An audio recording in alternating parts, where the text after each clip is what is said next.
Gagawin ng mga magulang ang lahat para sa kanilang mga anak. Todo kayod sa trabaho, kahit pa madalas ay nasa sakripisyo ang quality time. Tulad na lang ng nakilala kong power couple na sina Mama Con at Tatay Jed. So, Tatay Jed, ikaw, you have so many hats. I mean, right now, you're a professor, you're a pastor, also you're a business manager.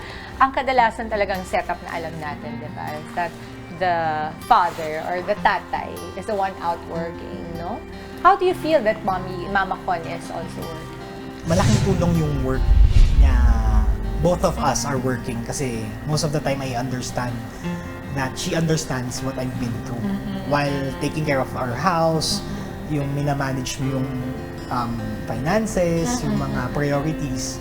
So madalas is pinag-uusapan namin kung ano yung dapat unahin, ano yung dapat i-cancel, and we spend time together din.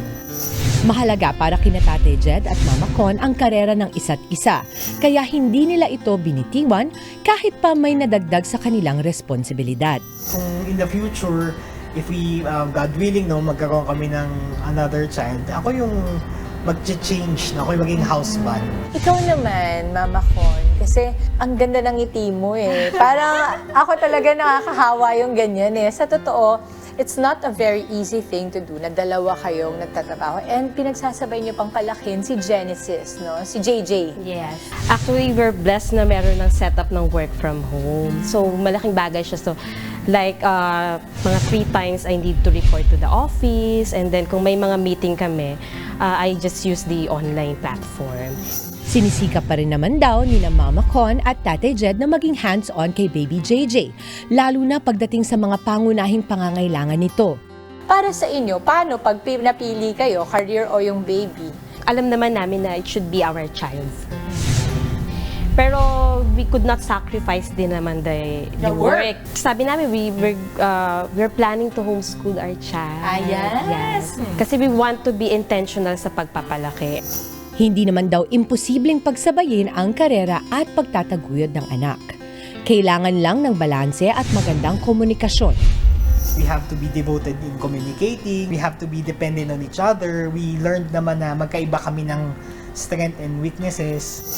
Workaholic man, sinusulit daw ni Mama Con at Tatay Jed ang bawat oras na kasama nila ang kanilang baby.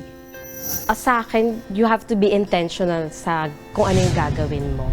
And in terms of time, we want it na, aside from quantity, mas okay yung quality. Totoo yan. Ang hirap kasi yung nandun ka, pero you're doing things na hindi naman nakafocus sa anak. Like magsi-cellphone ka lang, tapos ang love language ng bata, ganyang age is play, di ba? So we have to be intentional and to give him quality time. I agree with you that it has to be intentional kasi ako ganon. I really make sure that they have memories that they will remember of me para kahit buong linggo hindi nila ako masyadong makita dahil mabibisi ako. Maalala nila, ay, naglaro kami ni Mami ng ganito, ito yung ginawa namin. So, very, very good point to be intentional and to be present in the moment. I wish you all the best. Thank you for sharing your story with us, and I cannot wait for everybody else to hear their story.